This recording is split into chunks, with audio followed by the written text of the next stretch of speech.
The transmission crackles to life, sharp and sudden, cutting through the silence of mission control. Dr. Elena Carter's voice trembles, her words rushed and desperate.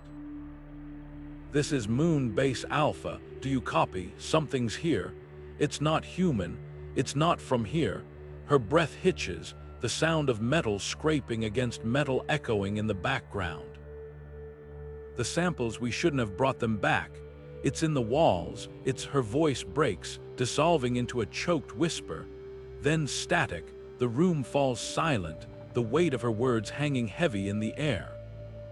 On the monitors, the moon looms, cold and unfeeling, as the signal cuts out completely. Earth holds its breath, the first whispers of disaster already taking root. And somewhere, deep within the lunar base, something stirs. The tension in mission control is thick, the silence broken only by the faint hum of machinery. The sudden loss of contact with Moon Base Alpha has sent shockwaves through the agency, and now a decision is made. A team is assembled, not just any team, but the best of the best. Elite scientists, hardened military personnel, and seasoned astronauts are called together, their expertise a desperate hope against the unknown. Commander Marcus Hale stands at the forefront, his sharp eyes scanning the room as he addresses the crew. His voice is steady, but there's an edge to it, a gravity that makes the air feel heavier. "Listen up," he begins, his tone leaving no room for doubt. "This isn't a rescue mission anymore, it's a recovery. Whatever happened up there, we need to find out, and fast." The crew exchanges uneasy glances, the weight of his words settling over them like a shroud. They've all seen the transmission, heard Dr. Carter's frantic voice, the terror in her tone, but now, as they board the spacecraft, the reality of what they're about to face hits them.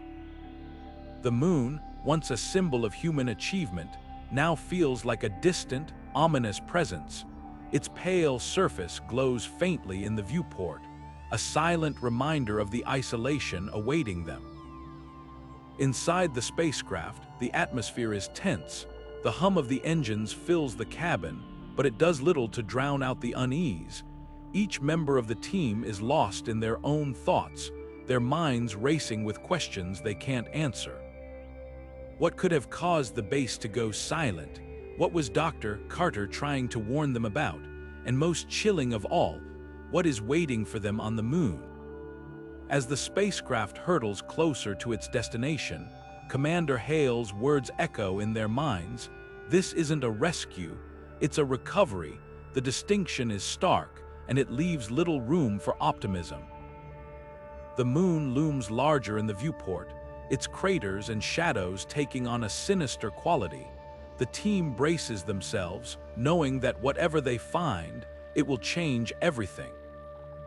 The mission has only just begun, but already the sense of dread is overwhelming, and as the spacecraft prepares to land, the crew can't shake the feeling that they're not just heading toward the moon, they're heading toward something far darker, something that should have stayed buried. The countdown begins, the tension mounting with each passing second. The moon's surface grows closer, its desolate landscape stretching out before them. The team steels themselves, ready to face whatever awaits, but deep down they know this is only the beginning. As the spacecraft touches down on the moon's surface, the crew is met with an unsettling stillness. The lunar landscape stretches out before them, barren and lifeless, yet there's an eerie sense of something watching, waiting. The team steps out onto the powdery surface, their boots crunching softly against the regolith. The silence is deafening, broken only by the faint hiss of their oxygen tanks. Ahead, Moon Base Alpha stands ominously intact, its metallic exterior gleaming under the pale light of Earth. But something feels wrong, terribly wrong. The airlock hisses open, and the team steps inside, their movements cautious, deliberate. The base is eerily quiet, the usual hum of machinery absent. The lights flicker faintly, casting long shadows that seem to shift and twist as they move. Commander Hale leads the way, his hand resting on the grip of his sidearm, though he knows it might be useless against whatever they're about to face. The others follow closely, their eyes darting nervously around the dimly lit corridors. Then they hear it, a faint, distorted voice echoing through the halls. It's Dr. Carter's voice, but it's wrong, fragmented, as if pieced together from broken fragments of sound. The team follows the voice, their unease growing with every step. They find the source in the control room, where a monitor flickers weakly, displaying Dr. Carter's final log entry on repeat. Her face is pale, her eyes wide with terror as she whispers, "The samples. We shouldn't have brought them back." The words hang in the air, heavy with implication. The crew exchanges uneasy glances, the weight of her warning sinking in. But before they can process it, Lieutenant Kim points to the walls. What is that?" she asks, her voice trembling. The others turn, their breath catching in their throats. The walls are no longer smooth and metallic, they're covered in strange, pulsating growths, dark and organic, throbbing faintly as if alive. The growths seem to spread as they watch, creeping slowly across the surface like a living infection. Commander Hale steps closer, his gloved hand hovering just above one of the growths. "It's moving," he mutters, his voice low. The others back away, their fear palpable. The growths pulse rhythmically, almost as if they are breathing, and a faint, wet sound fills the air, like the squelching of flesh. The team's unease turns to outright dread as they realize the base isn't just abandoned, it's been overtaken by something they can't begin to understand. As they move deeper into the base, the growths become more frequent, more aggressive. They seem to react to the team's presence, shifting and writhing as if aware of their intrusion. The corridors feel narrower, the air heavier, as if the base itself is closing in around them. The team's radios crackle with static, and faint whispers bleed through, too distorted to make out but unmistakably human. Lieutenant Kim stops suddenly, her hand gripping the wall for support. "Do you hear that?" she asks, her voice barely above a whisper. The others pause, listening. At first, there's nothing, just the faint hum of their suits and the occasional creak of the base. But then, it comes a low, guttural sound, like a growl, emanating from somewhere deep within the facility. The team freezes, their hearts pounding in their chests. Commander Hale tightens his grip on his weapon, his jaw set. "Stay close," he orders, his voice firm but laced with tension. The team moves forward, their steps slow and deliberate, every sense on high alert. The base feels alive now, its walls pulsating with the strange growths, its corridors filled with whispers and sounds that defy explanation. As they approach the lab, the source of Dr. Carter's warning becomes horrifyingly clear. The door is ajar, and inside, the room is a chaotic mess of shattered glass and blackened tendrils. The samples, whatever they were, are gone, but their presence lingers in the form of the growths that now infest the base. A single note, scrawled in blood, lies on the floor. It reads, "It's alive and it's learning." The team's fear reaches a fever pitch as the lights flicker and a low hum fills the air, growing louder with each passing second. They know they're not alone, not anymore. Whatever they've stumbled into, it's far beyond their understanding, and it's only just begun to reveal itself. The moon, once a symbol of human achievement, has become a nightmare, and the team is trapped in the heart of it. As they regroup, the whispers grow louder, more insistent, and the scraping of metal against metal echoes through the corridors. The team knows they're running out of time. Whatever is in the base with them, it's hunting them, and it's only a matter of time before it finds them. The mission has taken a dark turn, and the crew realizes they may not make it out alive, but one thing is certain. They can't stay here, not with the walls closing in, not with the whispers growing louder, and not with the thing that's waiting for them in the shadows. As the team decides to split up to cover more ground, Lieutenant Sarah Kim volunteers to search the eastern wing of the base. The corridors here are darker, the growths on the walls thicker and more aggressive, their pulsating rhythm almost hypnotic. Her flashlight cuts through the gloom, but the shadows seem to resist, clinging stubbornly to the edges of the light. The air feels heavier here, colder, and every step she takes echoes unnaturally, as if the base itself is amplifying her presence. She rounds a corner, her breath fogging the inside of her helmet, and freezes. There, in the middle of the corridor, stands a figure.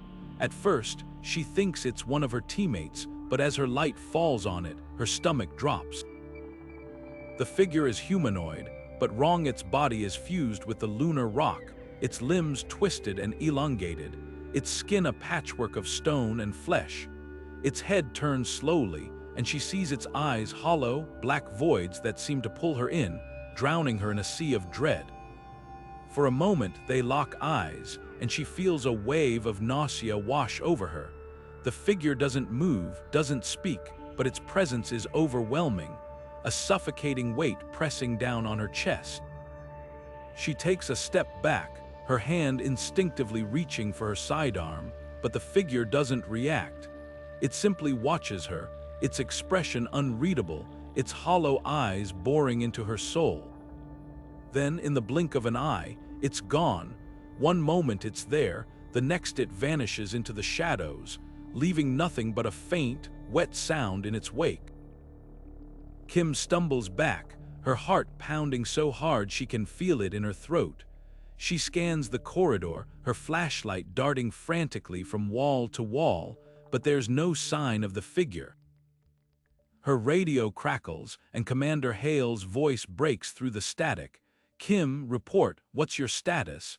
She opens her mouth to respond, but the words catch in her throat. How can she explain what she just saw? How can she describe something that defies all logic, all reason? I'm fine," she manages to say, her voice trembling. "Just thought I saw something, must be the stress."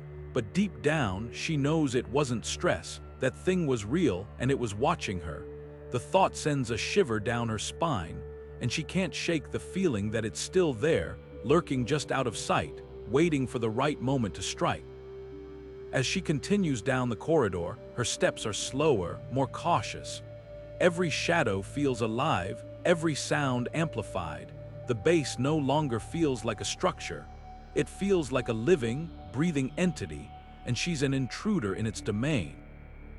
The whispers return, faint but unmistakable, and she swears she hears her name among them, spoken in a voice that's both familiar and alien. By the time she reaches the end of the corridor, her nerves are frayed, her mind racing with questions she can't answer. What was that thing? Where did it come from? And why did it seem to know her? She shakes her head, trying to clear her thoughts, but the image of those hollow eyes is burned into her memory, a haunting reminder that they're not alone. As she rejoins the team, she keeps her encounter to herself, afraid that voicing it will make it real, but the fear lingers, a gnawing doubt that creeps into the back of her mind. Whatever they're up against, it's more than just a threat. It's a presence, ancient and malevolent, and it's only just begun to show itself. The team presses on, but the tension is palpable. Each of them feels it, the weight of the unknown, the sense that they're being watched, hunted. And as they move deeper into the base, the whispers grow louder, the shadows darker, and the line between reality and nightmare begins to blur. Meanwhile, Commander Hale makes his way to the lab, his footsteps echoing through the empty corridors. The air grows colder the closer he gets, and the faint hum of machinery becomes a low, unsettling drone. When he finally reaches the lab doors, they're slightly ajar, the metal warped as if something had forced its way inside. He pushes them open, his flashlight cutting through the darkness, and what he sees stops him in his tracks. The lab is in ruins, shattered glass litters the floor, glinting like shards of ice under his light. The equipment is overturned, wires dangling from the ceiling like severed veins. But what catches his attention are the walls covered in thick, blackened tendrils that pulse faintly, as if alive. They snake across the surfaces, weaving through the wreckage, their movements slow but deliberate.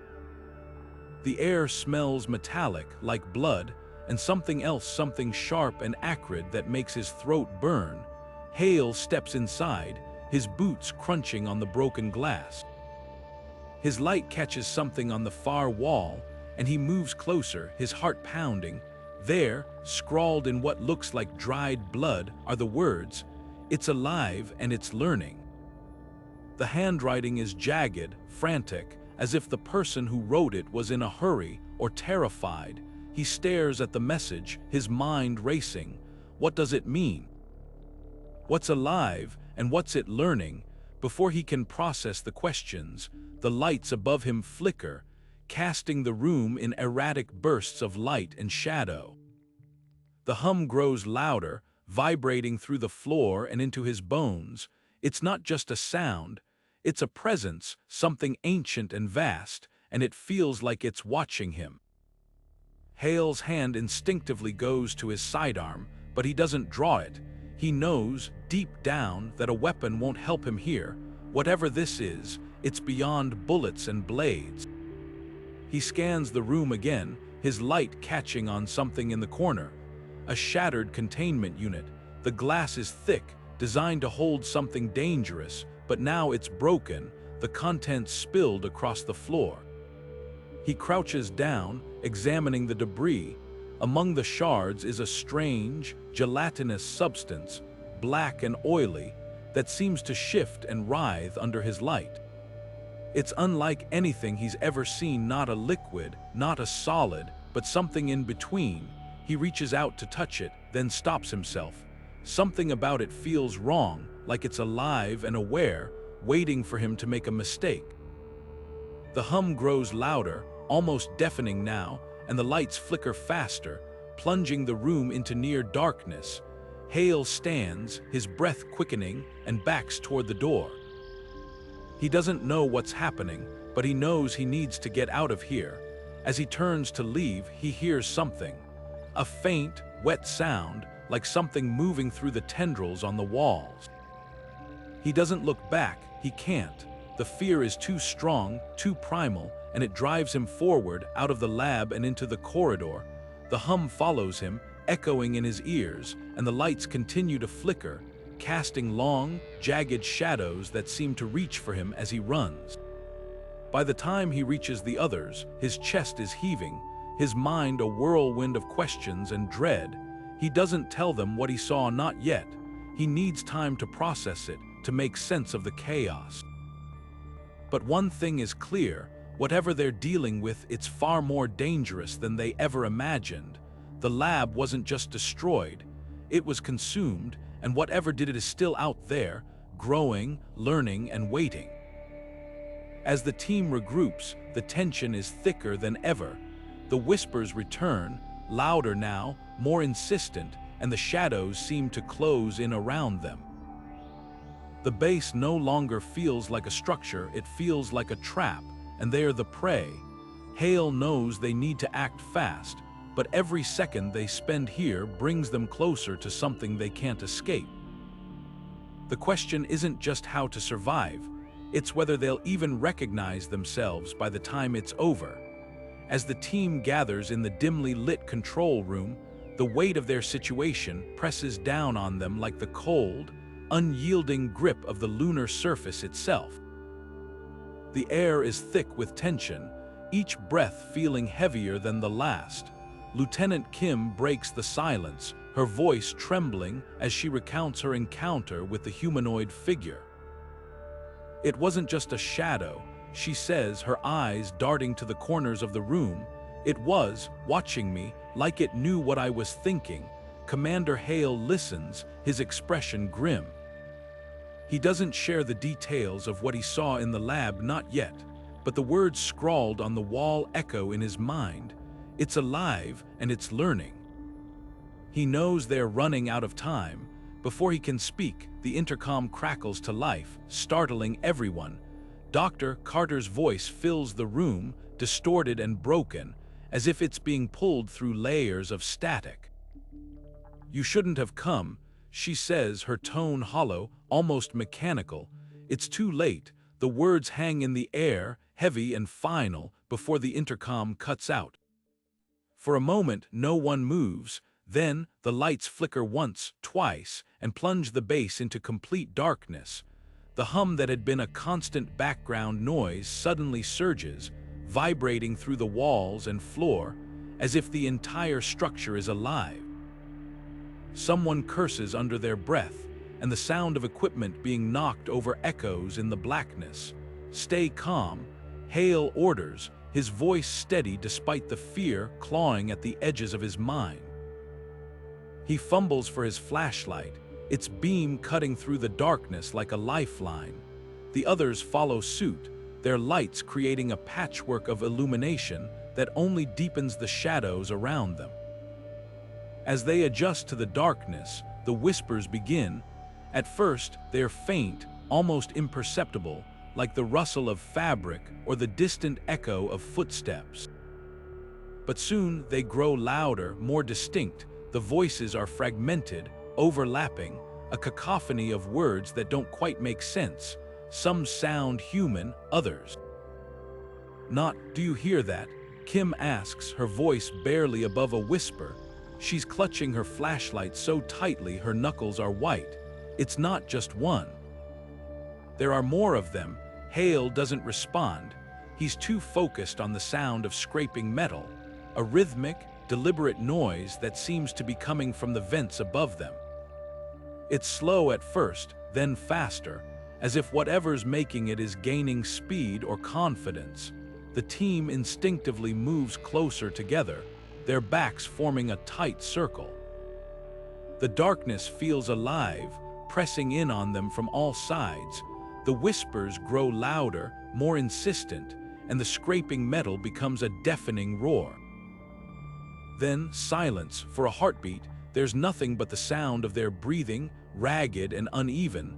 Then the lights flicker back on, casting the room in a harsh, unnatural glow. The team blinks, their eyes adjusting, and that's when they see it. The walls are no longer just walls. The blackened tendrils that Hale saw in the lab have spread, covering every surface, pulsing faintly as if they're breathing. The air smells metallic, sharp, and the hum has returned, louder than ever, vibrating through their bodies like a warning. Hale knows they can't stay here. Whatever this thing is, it's not just in the lab, it's everywhere. The base is no longer a refuge. It's a prison, and they are the captives. "We need to move," he says, his voice low but firm. Now, the team doesn't argue.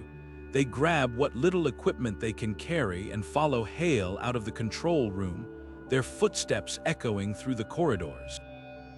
The whispers follow them, growing louder with every step, and the scraping metal returns, a constant reminder that they're not alone. As they move deeper into the base, the shadows seem to shift and twist, as if they're alive. The tendrils on the walls writhe and pulse, their movements slow but deliberate, and the hum grows louder, vibrating through the floor and into their bones. Hale doesn't know where they're going, but he knows they can't stop. Whatever this thing is, it's learning, adapting, and if they don't find a way out soon, they may not survive long enough to regret coming here. The base is no longer just a structure. It's a living, breathing entity, and it's watching them. Every step they take feels like a gamble, every breath a risk. The question isn't just how to escape, it's whether they'll even recognize themselves by the time they do. As the team presses on, the whispers grow louder, more distorted, and the scraping metal becomes a deafening roar. The shadows close in around them, and the tendrils on the walls seem to reach out, as if trying to pull them into the darkness. Hale knows they're running out of time. The entity is everywhere, and it's only a matter of time before it finds them. The question isn't just how to survive, it's whether they'll even be human by the time it's over. As the team moves cautiously through the darkened corridors, the oppressive silence is shattered by a new, unsettling sound. Faint whispers begin to echo through the vents above, their origins impossible to pinpoint. At first, they're barely audible, like the distant murmur of a crowd just out of reach. But with each passing moment, the whispers grow louder, more distorted, as if the voices are being twisted by something unnatural. Lieutenant Kim freezes, her flashlight trembling in her hand. She turns to the others, her voice barely above a whisper. "It's not just one," she says, her eyes wide with fear. There are more of them. The words hang in the air, heavy and foreboding. The team exchanges uneasy glances, their unease deepening as the whispers grow louder, more insistent. The voices overlap, a chaotic blend of human speech and something. Some words are recognizable, fragments of sentences that almost make sense, while others are guttural, alien, and utterly incomprehensible. Before anyone can respond, a new sound cuts through the chaos, a sharp, metallic scraping like claws dragging across steel. It starts slowly, almost rhythmically, but soon accelerates, growing louder and more frantic. The sound seems to come from all directions at once, echoing through the vents and walls, as if the base itself is alive and closing in on them. Commander Hale tightens his grip on his flashlight, his jaw clenched. "Stay close," he orders, his voice low but firm. We keep moving. The team obeys, their footsteps quickening as they press deeper into the labyrinthine corridors. The whispers follow them, growing louder with every step, their distorted voices now a cacophony of fear and menace. The scraping metal grows louder too, a relentless, grinding noise that sets their teeth on edge. As they round a corner, the tendrils on the walls seem to writhe more violently, their pulsating movements almost hypnotic. The air grows colder, the metallic smell sharper, and the hum that had been a constant background noise now vibrates through their bodies like a warning. Kim glances over her shoulder, her flashlight beam cutting through the darkness. For a moment, she thinks she sees movement, a shadow shifting, a tendril reaching out, but when she looks again, there's nothing. Still, the feeling of being watched is overwhelming, a primal instinct that sends a chill down her spine. The whispers grow louder, more distorted, and the scraping metal becomes deafening. The team moves faster, their breaths coming in short, ragged gasps. The corridors seem to stretch endlessly, the walls closing in around them, the tendrils pulsing faster, as if feeding off their fear. Hale knows they can't stop. Whatever is following them, whatever is making those sounds, it's gaining ground. The base is no longer just a structure. It's a living, breathing entity, and it's hunting them. As they press on, the whispers grow louder, more insistent, and the scraping metal becomes a deafening roar. The shadows seem to shift and twist, the tendrils reaching out as if to ensnare them. The team's fear is palpable, their every step a gamble, every breath a risk, and then, just as the tension reaches its peak, the lights flicker back on, casting the corridor in a harsh, unnatural glow. The team freezes, their eyes adjusting to the sudden brightness. That's when they see it, the source of the whispers, the scraping metal, the shifting shadows. The walls are no longer just walls. They're alive, pulsating with a dark, malevolent energy.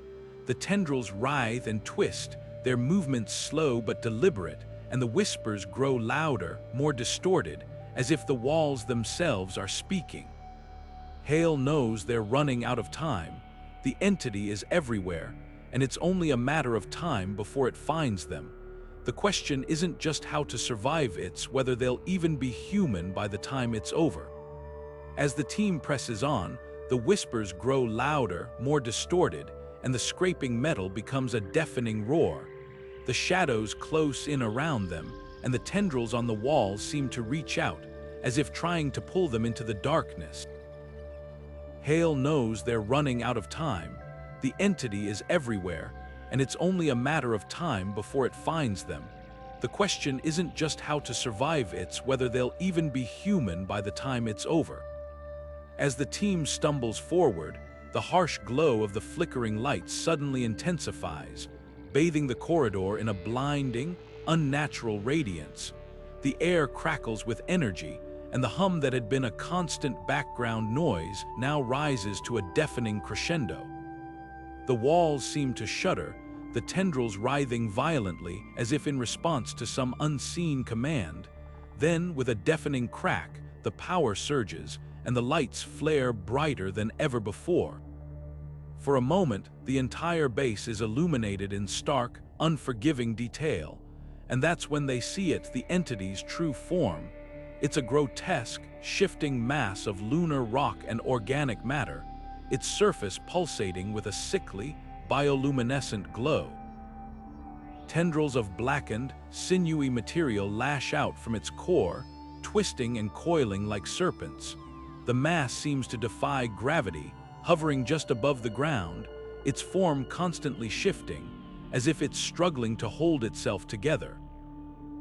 The team freezes, their breath caught in their throats. The whispers that had been haunting them grow louder, more frantic, as if the entity is feeding off their terror.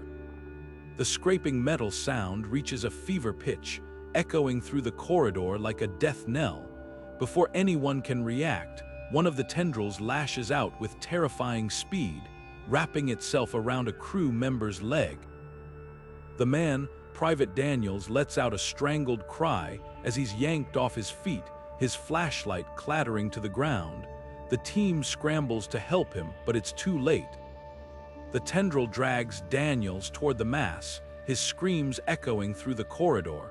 He claws at the floor, his fingers leaving deep gouges in the metal, but the entity's grip is unrelenting. As he's pulled closer, the mass seems to open, revealing a gaping maw of jagged rock and pulsating flesh. Daniel's screams are cut short as he's absorbed into the mass, his body disappearing in an instant. The tendril retracts and the mass shifts again, its surface rippling as if digesting its prey. The whispers grow louder, more distorted, and the scraping metal sound becomes a deafening roar. The team stares in horror, their minds struggling to process what they've just witnessed. Hale's voice cuts through the chaos, sharp and commanding. Move. Now, they don't need to be told twice.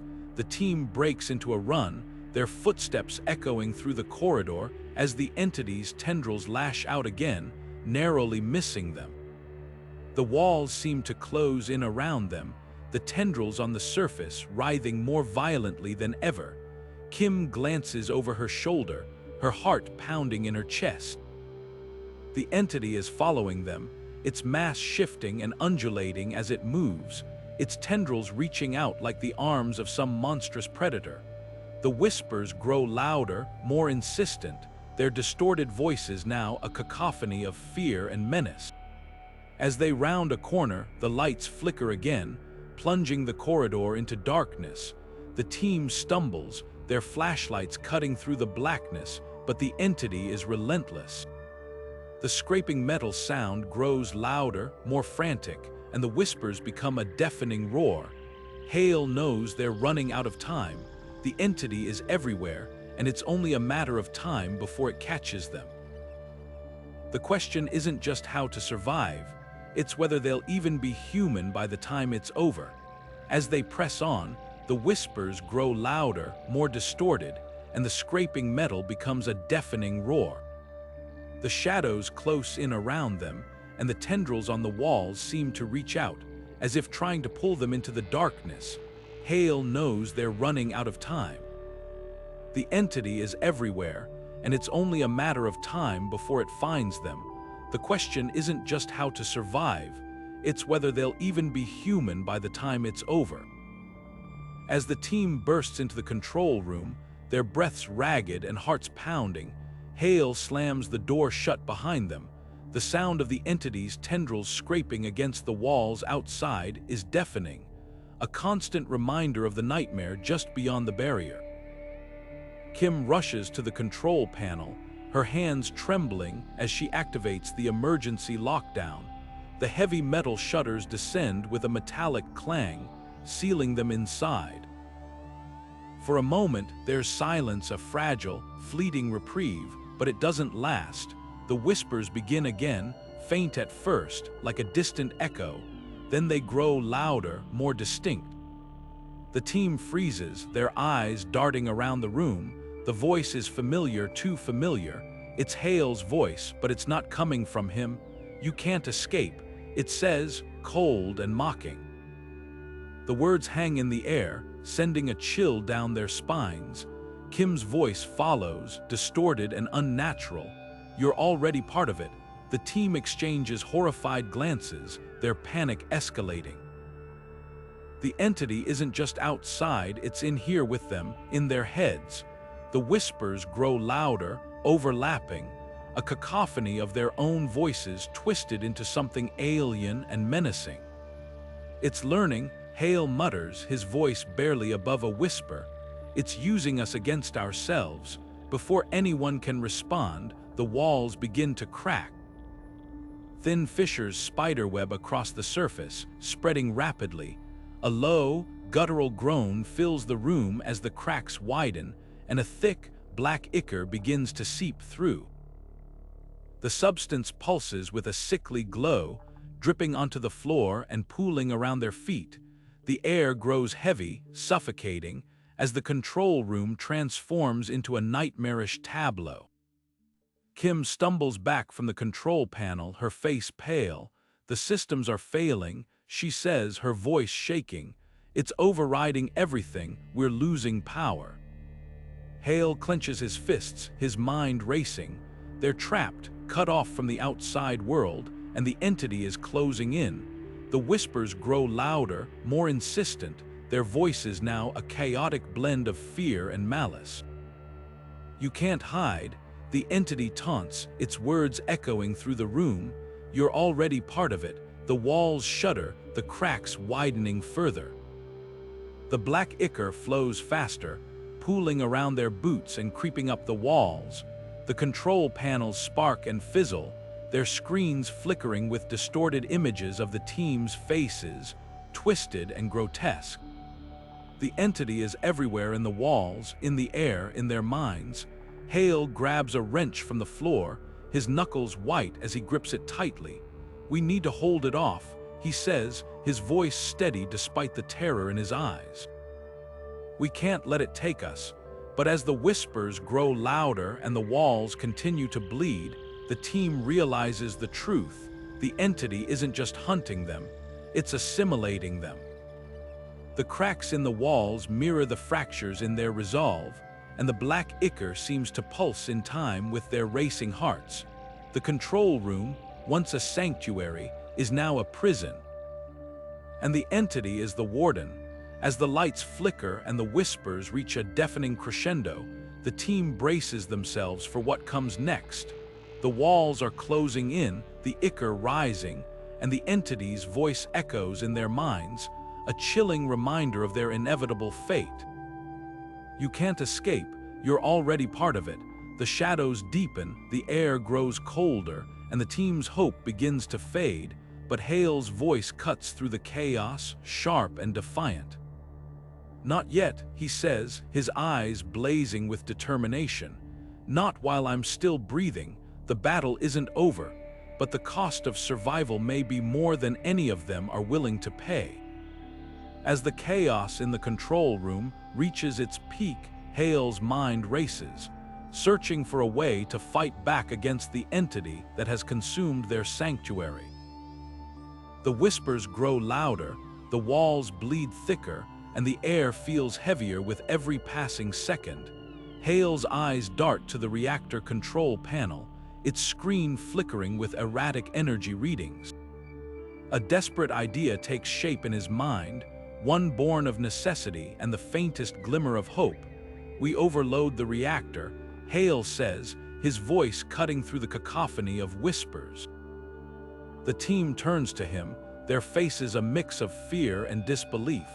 If we can trigger a meltdown, it might be enough to destroy the entity, or at least buy us time to escape. Kim shakes her head, her hands still trembling as she grips the edge of the control panel. The reactor's already unstable.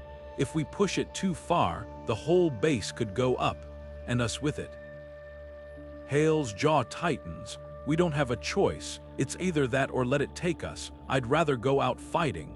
The team exchanges uneasy glances, the weight of Hale's words sinking in. The entity's whispers grow louder, more insistent, as if it senses their plan. The walls shudder, the cracks widening further, and the black ichor begins to pool faster, creeping toward their boots. Kim takes a deep breath, her resolve hardening. I'll start the sequence, but we'll need to override the safety protocols.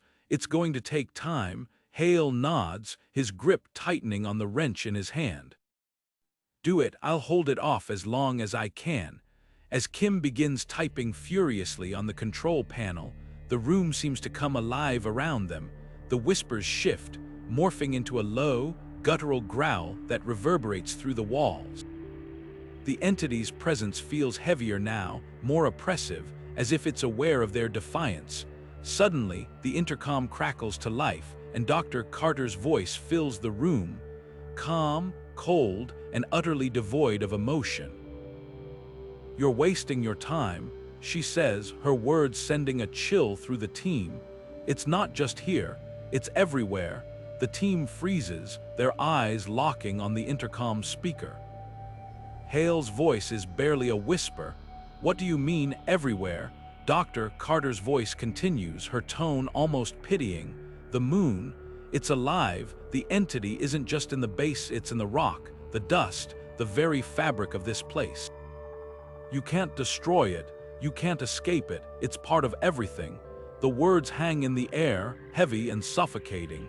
The team's faces pale as the realization sinks in. The entity isn't just an intruder, it's the moon itself, a sentient force that has been lying dormant, waiting for them to awaken it. Hale's grip on the wrench tightens, his knuckles white. No, he says, his voice firm despite the terror in his eyes. We're not giving up, not yet. Kim's fingers fly across the control panel, her determination unwavering. The reactor's almost ready. We just need a few more seconds, but as the countdown begins, the room seems to shift around them. The walls pulse with a sickly glow, the black ichor flowing faster, and the whispers grow louder, more distorted. The entity's voice echoes through the room, a chilling reminder of their inevitable fate. You can't escape, you're already part of it. Hale's eyes meet Kim's, and for a moment, there's a silent understanding between them. They know the cost of their plan. The reactor's overload could destroy the base, the entity, and themselves, but it's a price they're willing to pay. As the countdown reaches its final seconds, the team braces themselves for the explosion. The whispers grow deafening, the walls close in, and the black ichor rises to their knees. Hale's voice cuts through the chaos, sharp and defiant. Not yet, he says, his eyes blazing with determination. Not while I'm still breathing. The reactor's warning lights flash red, the alarms blare, and the room is engulfed in a blinding light. The team's fate hangs in the balance as the moon itself seems to shudder beneath them, its sentient presence recoiling from the impending destruction. But as the light fades and the echoes of the explosion reverberate through the base, one question remains. Has the entity truly been destroyed, or has it only grown stronger? As the reactor countdown ticks down, the tension in the control room becomes unbearable. The air feels electric, charged with the weight of their desperate gamble. The team's eyes are locked on the flashing red lights of the control panel, each second stretching into an eternity. But just as the countdown reaches its final moments, the room seems to hold its breath, and then the unthinkable happens. The door to the control room groans under an unseen force, its metal frame bending and twisting as if alive. The team turns, their hearts pounding, as the entity bursts through, its form shifting and writhing like liquid shadow. It takes shape before their eyes, molding itself into a grotesque imitation of Dr. Carter. Her face is there, but distorted, her features stretched and warped into something unrecognizable. Her voice echoes through the room, cold and hollow, yet unmistakably hers. "Don't do this," the entity pleads, its words dripping with a twisted mockery of emotion. "You'll doom us all." Hale's grip tightens on the wrench in his hand, his jaw clenched as he stares down the abomination before him. "You're not her," he growls, his voice steady despite the terror clawing at his chest. "And you're not stopping us." The entity tilts its head, its hollow eyes locking onto Hale's. "You don't understand," it says, its voice shifting, becoming more urgent, more human. "The moon, it's alive, it's been waiting. If you destroy this place, you'll only awaken it further, you'll unleash something far worse." Kim's fingers hover over the control panel, her resolve wavering for the first time. "Hale," she whispers, her voice trembling, "what if it's telling the truth? What if we're making a mistake?" Hale's eyes flick to her, then back to the entity. "We don't have a choice," he says, his voice low and fierce. "If we don't stop it now, it'll spread, it'll consume everything. We can't take that risk." The entity's form shudders, its edges blurring as if struggling to maintain its shape. "You're wrong," it hisses, its voice breaking into a chorus of whispers. "You're already too late. The moon, it's awake, it's watching, and it's hungry." The words send a chill through the room, but Hale doesn't flinch. His hand moves to the reactor's manual override, his fingers closing around the trigger. "Then let's give it something to choke on," he says, his voice cold and final. The entity lunges forward, its form dissolving into a mass of tendrils and shadow, but Hale is faster. He pulls the trigger, and the room is instantly engulfed in a blinding flash of light. The alarms blare, the walls shake, and the air fills with the deafening roar of the reactor's overload. The team is thrown to the ground, their screams lost in the chaos as the base is consumed by flames. The entity's form disintegrates, its whispers fading into a final, guttural roar of defiance. But as the fire spreads, as the walls collapse, and the moon itself seems to tremble beneath them, one thought lingers in Hale's mind. Was this victory, or the beginning of something far worse? The flames rise higher, consuming everything in their path, and the last thing the team sees is the moon's surface shifting, its rocky crust writhing as if alive. The explosion rips through the base, sending shockwaves across the lunar landscape, and for a moment there is only silence, but in that silence something stirs. Something ancient, something awake. As the shuttle hurtles away from the moon, the survivors cling to their seats, their breaths shallow and hearts racing. The explosion behind them is a blinding inferno, its light casting eerie shadows across the shuttle's interior. Through the viewport, the moon's surface is no longer the cold, lifeless expanse they once knew. Instead, it writhes and churns, as if the very ground is alive, heaving with a terrible, unnatural energy. Kim's voice breaks the stunned silence, her words barely audible over the shuttle's engines. What is that?" Hale doesn't answer, his eyes are fixed on the moon, his face pale as the surface begins to crack and split. Massive fissures snake across the landscape, glowing with an otherworldly light. And then, as if the moon itself is peeling back its skin, the crust begins to shift, revealing something beneath, something vast and incomprehensible. A massive, glowing eye emerges, its pupil a swirling vortex of darkness and light. It's unlike anything they've ever seen, its size dwarfing the craters and mountains of the lunar surface. The eye blinks slowly, its gaze piercing through the void, locking onto the shuttle as if it can see them, as if it knows them. "It's alive," Kim whispers, her voice trembling.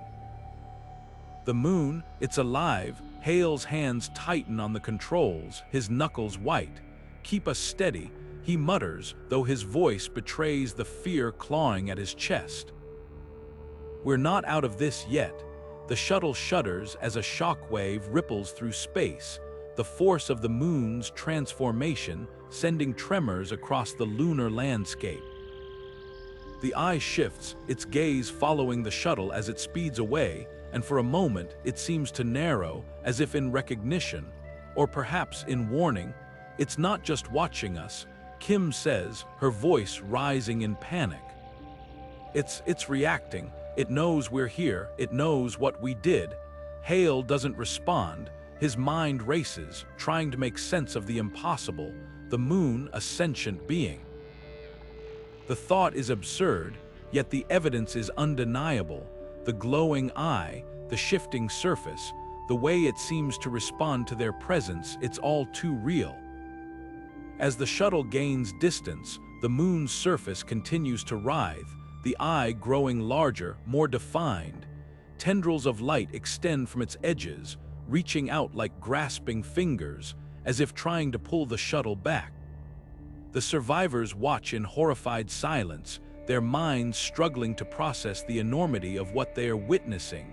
"We need to warn Earth," Kim says suddenly, her voice urgent. "If the moon is alive, if it's sentient, then this changes everything. We can't let them think it's over. We can't let them think we're safe." Hale nods, his jaw clenched. "We'll send a transmission as soon as we're clear, but right now, we need to focus on getting out of here alive." The shuttle's engines roar as it accelerates, putting as much distance as possible between them and the moon. But even as the glowing eye begins to shrink in the viewport, its presence lingers, a haunting reminder of the truth they've uncovered. The moon isn't just a rock orbiting Earth. It's something far more ancient, far more dangerous. And it's awake. As the shuttle disappears into the void, the moon's surface continues to shift, the glowing eye slowly closing, as if retreating into slumber. But the survivors know better. This isn't the end, it's only the beginning. The moon is alive, and it's watching. Back on Earth, the survivors step into a world that feels both familiar and alien. The sterile walls of the debriefing room close in around them, their chairs cold and unyielding. The officials sit across the table, their expressions a mix of skepticism and pity. They listen to the accounts of the moon base, the entity, the glowing eye, but their nods are dismissive, their questions laced with doubt. "Trauma can play tricks on the mind," one of them says, his tone condescending. "You've been through a lot. It's natural to imagine things that aren't there." Hale clenches his fists under the table, his jaw tightening. He wants to argue, to make them see the truth, but the words stick in his throat. How do you explain the unexplainable? How do you convince someone who wasn't there, who didn't see the moon come alive? Kim sits beside him, her hands trembling as she recounts the details. Her voice wavers, but her eyes burn with conviction. It wasn't a hallucination, she insists. It was real, the moon. It's alive, it's sentient, and it's watching us. The officials exchange glances, their skepticism unwavering. They jot down notes, their pens scratching against paper, but their expressions remain unchanged. To them, this is just another case of space-induced psychosis, a story to be filed away and forgotten. As the debriefing drags on, Hale's frustration grows. He knows they'll never believe them. The truth is too big, too terrifying for anyone to accept. But as the meeting finally ends and the survivors are dismissed, Hale lingers by the window, his gaze fixed on the night sky. The moon hangs there, silent and still, its surface bathed in pale light. To anyone else, it looks the same as it always has: cold, distant, lifeless. But Hale sees something else, a faint, pulsating glow, barely visible, flickering just beneath the surface. It's subtle, almost imperceptible, but it's there. "It's not over," he whispers, his voice barely audible. "It's watching us." Kim joins him at the window, her eyes narrowing as she follows his gaze. "You see it too, don't you?" she asks, her voice trembling. Hale nods, his chest tightening with dread. "It's not done with us, not yet." The others gather around, their faces pale, their eyes wide with fear. They've all seen it, the faint glow, the subtle shift in the moon's light.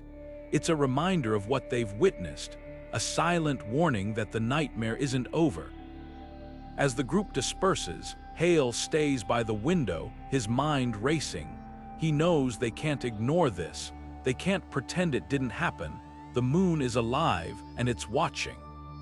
But what does it want? What is it waiting for? The questions haunt him as he steps outside, the cool night air brushing against his skin. He looks up at the moon, its glow faint but unmistakable. It's a reminder of the truth they've uncovered, a truth that no one else believes, but Hale knows better. The moon isn't just a rock in the sky. It's something far more ancient, far more dangerous. And it's awake. As the camera pans to the moon, its surface eerily silent but undeniably alive, the faint glow pulses once more, a silent signal to those who know what to look for. The survivors may have escaped, but the moon hasn't forgotten, and it's watching.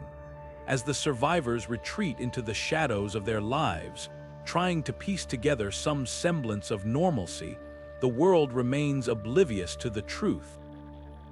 Days turn into nights, and nights into days, but the moon remains a constant, silent observer in the sky. Its pale glow seems almost mocking, a reminder of the horrors that lie beneath its surface. Then, one evening, as Hale sits alone in his dimly lit apartment, the static of an old radio crackles to life.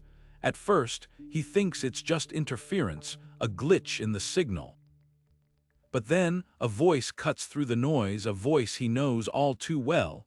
"You can't hide." It whispers, distorted and broken, yet unmistakably Dr. Carter's. Hale freezes, his blood running cold. The voice continues, each word dripping with an otherworldly menace. "It's already here." He stumbles to the radio, his hands trembling as he tries to shut it off, but the voice only grows louder, more insistent. The words echo in his mind, a haunting refrain that refuses to be silenced. "You can't hide, it's already here." The transmission cuts out abruptly, leaving Hale in stunned silence. He stares at the radio, his heart pounding in his chest. The room feels colder now, the shadows deeper, as if something unseen is lurking just beyond the edge of his vision. He rushes to the window, his eyes scanning the night sky.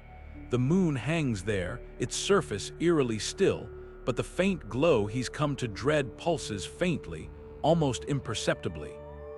It's a signal, a warning, a reminder that the nightmare is far from over. Hale grabs his phone, his fingers fumbling as he dials Kim's number. She answers on the first ring, her voice tense, as if she already knows why he's calling.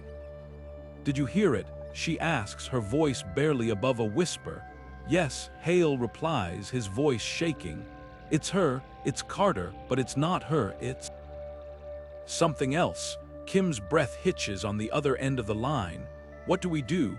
Hale doesn't have an answer. He looks back at the moon, its glow flickering like a dying ember. The truth is out there, buried beneath the surface, waiting, but it's not just on the moon anymore.